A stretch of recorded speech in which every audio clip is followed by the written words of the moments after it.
Xulosalarimiz bo'lsin. Bismillahirrohmanirrohim. Alhamdulillah, salatu vassalamu ala rasulillah. Ya Rabbi lekal hamd kema yenbaghi li jalali vajhika ve azimi sultanik. Peygamberimiz sallallohu alayhi vasallam aytadilarki, bu hadisda bizga Abu Hurayra aytadilar. Bismillahirrohmanirrohim. An Abi Hurayra radhiyallohu anhu anin nabiy sallallohu alayhi vasallam qol: "Man hajja lillahi falam yarfus ve lam yafsuq raja'a ka yawmi waladathu ummuhu." Ravahul Buxoriy. Imom Buxoriy rivoyat qilgan hadis ekan. Aytayaptilarki, Janobi Payg'ambarimiz sallallohu alayhi vasallam kim Alloh uchun haj qilsa, ya da bu yerda umra qilsa demayapti, haj qilsa deyapti, lekin shu Baytullohni kelib tavof qilishlik shu maqsad bo'lgani uchun sizlarga shu hadisni ham o'qib beryapman. Kim Alloh uchun haj qilsa va shu hajni qilayotganda, shuni qilgandan keyin bir fahsh, yomon gaplarni gapirmasa, fisq fujur qilmasa,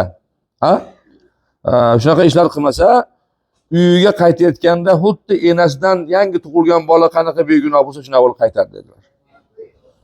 Kayawma waladatu ummuhu degani shu enasidan tug'ilgan kunda qanaqa bo'lsa, shunaqa qaytadi dedi. Makkaga kelib qo'ysa demadida, hadisni qarang. Kim Makkaga borib kelsa demayapti-da. Kim borsa, haj qilsa, o'sha amallarni qilsa-yu, orqasidan tilini tiysa degani bu. Shayton alayhillarni men sizlarga boshda aytdim, amalimizni yo'q qilishlik uchun har xil holatlar qiladi-da.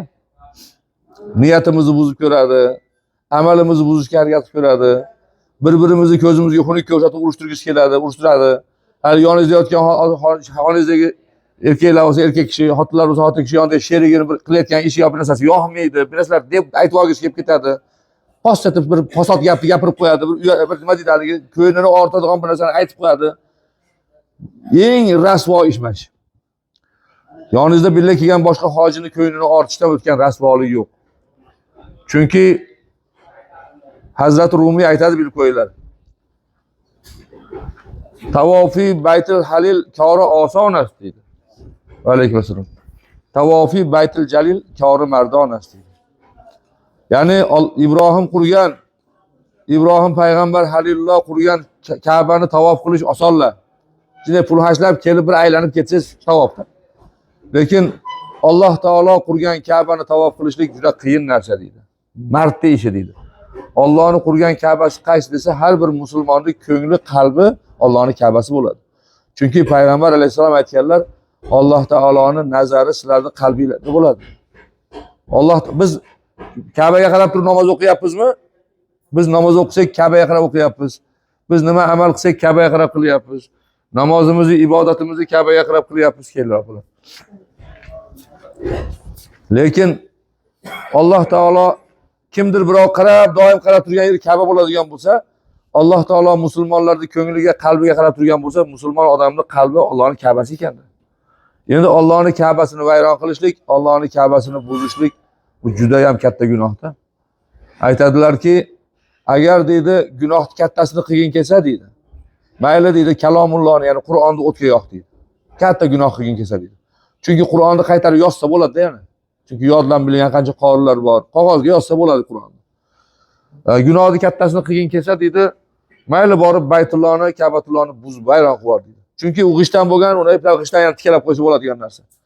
Lekin musulmonning ko'ngliga ozor bermaginki, musulmonni xafa qilmaginki, musulmonning qalbiga ozor berib qo'ysang, uni qaytarib tikalash qiyin. Bu haligi chenilarimiz bo'lardi. Toshkent piyalasi deb qo'yardik, ya farfor deymiz hozir, ya italyanskiylar ishlayapti. Chertsiz jarang deb qo'yadi, jaranglab turadi. Haligi biz kichkinaligimizda, endi bu kattalar biladi, yoshlar ko'rganmi, ko'rmaganmi, ko'chalarga qodoqish kelardi. Halinaqa kamonga o'xshagan narsalar mana qilib teshib, ikkita temirni taqib qoda berardi, piyola chinlarimiz, enalarimizdan qo'ygan katta kasalarni qoda berardi. Qodoq tushgandan keyin uni chertsiz jaranglamay qo'yardi. Jarang demasda, taraq do'radi. Jarang demaydi.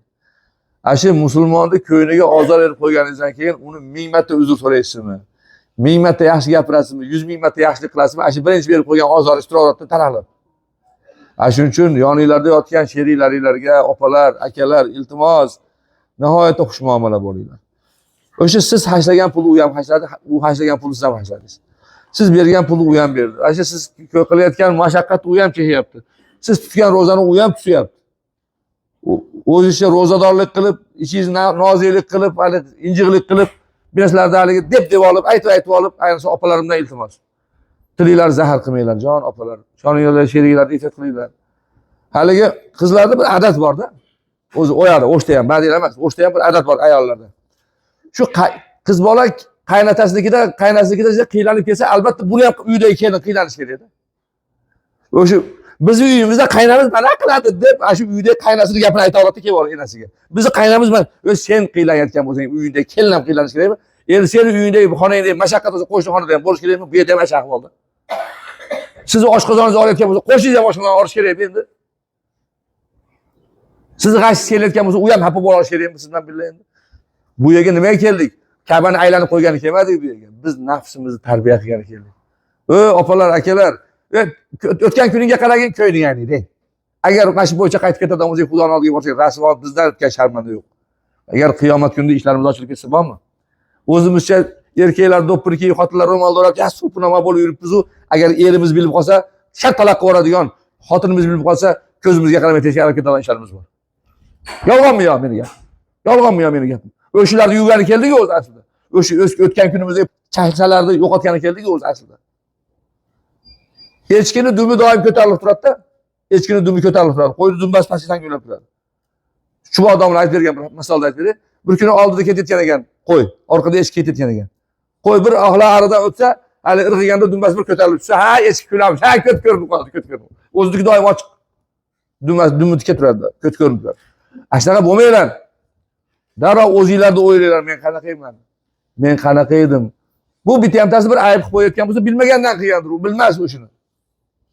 Siz bilan biz balki shunga ahlimiz yetyapti. Demak, bir qadam oldidagi ilmliroq ekanmiz biz. Demak, shu ilmli holatimizni saqlaylik. Judayam xunuk gaplar eshityapman. Judayam xunuk holatlar ko'ryapman. Sizlar bilan biz agarda damogani borganimizda, o'ynagani borsak, bu pulimizga aytyapman, bittalar to'layman aytyapman, 1700-1800 ga tushadi safarimiz. Xohlasanglar ham shunga tushadi. O'sha pulga 4 taylar kurortga borib dam olib kelsanglar kelar bo'lardi-da.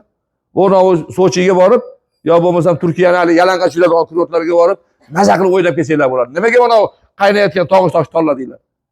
Nimaga shu yerga keldinglar? Shu gunohlarimizga tavba qilaylik. Xudo bizni o'nglasin deb keldik-da bu yerga. Xo'p, Alloh taolo amallarni qabul qilsin. Endi mana umra haqida bitta hadis o'qib berdim. Endi inshaalloh roza haqida ham bitta hadis o'qib beraman. An Abi Hurayra radhiyallohu anhu qala Rasululloh sollallohu alayhi vasallam man soma Ramazon imanan va ihtisaban g'ufira lahu ma taqaddama min zambihi. Bu Ravohul Buxoriy, bu ham Buxoriydan ekan. Kim deydi Ramazon rozasini bir ihtisob deganichi Alloh taolodan savob umidida mana shu roza tutam, mana shu narsa bo'lmasam sizlar bilan meni och qolganimiz kimga keragi bor? Och yurganimiz, chanqab yurganimiz kimga keragi bor? Xudoning qudrati oshib qoladimi biz och yursak? Yo ovqat yeb qo'ysak Xudoning qudrati kamayib qoladimi? Allohga keragi yo'q. Kim Xudoni rozi qilaman deb shu ishni qilsa, shu rozani tutsa, Alloh taolo uni hamma gunohlarini kechirib yuboradi. Mana katta opalar, katta akalar. Kech uylarga o'tin kelibdi. Toladan o'tin kelibdi, masalan, kolxozda ishlab yashaganmiz, endi shu o'tinni misol qilamiz endi. Bir teleshga g'o'zapay kelibdi, yo bo'lmasam, bir ancha narsa kelibdi, eshikda yotib ekanda endi. Ketyapti, mana katta opalar qizlarga, o'g'illarga, mana akalar buyruqchilarda ketyapti. Bolalar, mana o'tinni uyga tashib qo'yinglar. O'toxonaga olib kirib qo'yinglar. Kelsangiz, shunday turibdi o'tin, tashilmabdi-da. Lekin shu bitta kichkina nevarez ana Muslimami nima shunga o'xshagan bir 4 yashar nevarez yo bo'lmasa haligi Muhammad Yusufga o'xshagan bir kichkina bir 2 yashar bolangiz haligi g'o'zapayani tortyapti ekanda, joyidan jildirolmayapti. Tortyapti-da, nima qilyapsan? Tashidingiz opodalar men shu tashiyapman. U tashmayapti hali, lekin tortyapti-da, qo'ldan kelsa tortyapti. Hali bolani shunaqa yaxshi ko'rasiz-da. U tashimadi hali, lekin shu sizni aytgan ishingizni qilaman deb o'lib tirilayotgan shuni. Yaxshi ko'rasiz-da endi. Demak, Alloh taologa yoqishlik uchun tog'ni tolqon qilib olishlik emas, harakat qilish kerak. Tog'ni tolqon qilib olish qo'limizdan kelmaydi. Harakat qilaveramiz. Xudoning roziligini olish uchun roza tutyapman. Xudoyimni rozi qilish uchun shu umra qilyapman. Xudoning rozi qilish uchun mana shu sherigimni ehtiyot qilyapman. Bir kattalarning hurmati shunaqa bo'ladiki, kattalarni hurmat qilsak, ular bizdan ko'proq yashagan, ko'proq namoz o'qigan, ko'proq tavba qilgan deb yoshlar hurmat qilamiz. Kichiklarni nimaga hurmat qilamiz, izzat qilamiz desa, biz qilgan gunohlarni qilishga ulgurmadi ular. Biz ko'p yashab, ko'p chaklarni qilib qo'ydik. Rasvoyimiz ko'p orqamizda. Ularning gunohi ozroq bizdan ko'ra deb ularni yaxshi ko'ramiz, hurmat qilamiz. Shunaqa bo'ladi bu safarimiz. Bu safarimiz shunaqa bo'ladi. Xo'p, endi hozir darsga kelmay qolganlar bo'lsa, har bitta xonadan vakil bordir, balki yetkazinglar iltimos hammanglarga. Ertaga, bugun desam ulgurmay qolamiz. Ertaga kechqurun barib kelishadi, eshitadi. Ertaga yakshanba kuni, xo'p, kechqurun soat 10 ga hamma erkaklar ehromini kiysin. Ayollar ham ehromlarini kiyinglar. O'sha xonalarda usullarni qilib, tayinlanib, ehromlarni kiyib, hammamiz. Mana shu soat 10 ga tushamiz. Men avtobusni tayinlayman, mana shu avtobus keladi. Oysha masjidga olib boradi. Namozni o'qib chiqib, tashqarida turib, bir ikki og'iz hamsuhbat bo'lib, nimaga o'tirib, avtobusga o'tirib, Ka'baga olib kelib qo'yadi. Haramga olib kelib tashab qo'yadi. Haramga kirib, lekin o'shada umrani qilib, billa tavob qilib, billa harakat qilamiz.